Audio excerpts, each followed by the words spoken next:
Simba Simba Simba কবে থেকে সেই নাম শুনছি।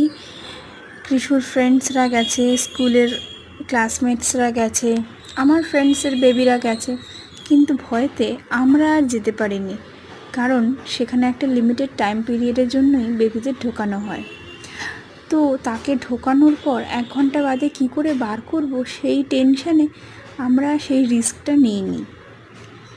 কিন্তু যখন ওর ফ্রেন্ডসদের মাম্মাদের মুখে শুনলাম যে অনেকবার ওরা ভিজিট করেছে, আর এটাও দেখলাম যে ও যেহেতু অনেক দিন পর পর এই মলসে ভিজিট করছে বা কোনো গেমিং জোন দেখছে, ও এতটাই ক্রেজি হয়ে যাচ্ছে যে সেই জায়গাটা ছেড়ে ও কিছুতেই বেরোতে চাইছে না।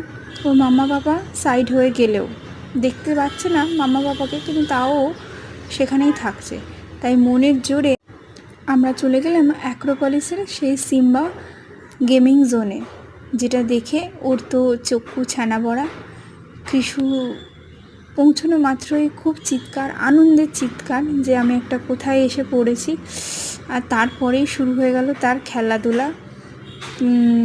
এদিকে পাপা টিকিট প্রসেসটা কমপ্লিট করছে, আর কৃষুর মাম্মা মানে আমি কৃষুকে নিয়ে ঢুকে গেছি ভেতরে। আর তার তো এটা দেখে আর তাকে আটকায় কে। ইভিনিংটা খুব সুন্দর কাটলো।